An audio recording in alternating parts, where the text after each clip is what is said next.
સમાચારમાં આગળ વાત કરીએ ભાવનગરની તો ભાવનગર મહાનગરપાલિકા ખાતે બજેટ અંતર્ગત સાધારણ સભા યોજાઈ હતી, જ્યાં પ્રાથમિક શિક્ષણ સમિતિનું 198 લાખનું બજેટ ત્યારે મહાનગરપાલિકાનું 277.44ની પુરાતવાળું બજેટ મંજૂર કરવામાં આવ્યું છે।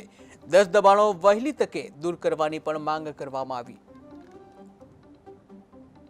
ઉગડતી સિલક સહિત કુલ આવક રૂપિયા 1981 કરોડ 12 લાખની સામે રૂપિયા 1,703 કરોડ 68 લાખનો ખર્ચ કરતા વર્ષાંતે રૂપિયા 277 કરોડ 44 લાખની પુરાંતવાળું અંદાજપત્ર મંજૂર કરવામાં આવ્યું છે।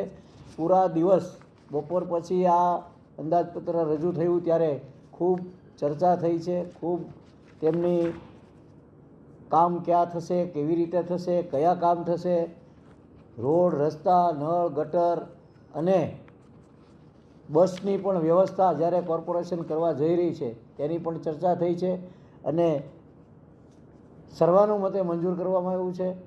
વિપક્ષે પણ તેમના વખાણ કર્યા છે અને ભાવનગરના આ વિકાસમાં ખૂબ સારું કામ થાય, આવકારદાયક થાય તેવું પ્રજા જે ઝંખી રહી છે તેવું કામ કરવાની સર્વાનુમતે અમે મંજૂર કર્યું છે।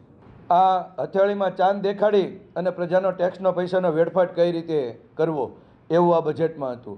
આ બજેટ દિશાહીન કહેવાય। શું કામ કે જ્યારે આવકના સ્ત્રોત તો કાંઈ કોર્પોરેશન પાસે છે જ નહીં।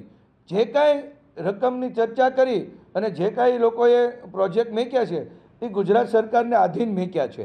ગુજરાત સરકાર જેટલો ઉપરથી સહાય આપશે અને પૈસા આપશે એટલા રૂપિયાનું કામ થશે। ત્યારે કામ અહીંયા 500 અને 2,000 ને 5,000 કરોડના મેક્યા છે, પણ વાસ્તવિકમાં ગુજરાત સરકાર જ્યારે એ પૈસા ફાળવશે ને ત્યારે જ આ કામગીરી પૂરી થશે। હાલમાં પણ જ્યારે ઓવરબ્રિજ થયો છે એમાં કટકે જ પૈસા આપે છે। એ કરે આપ્યા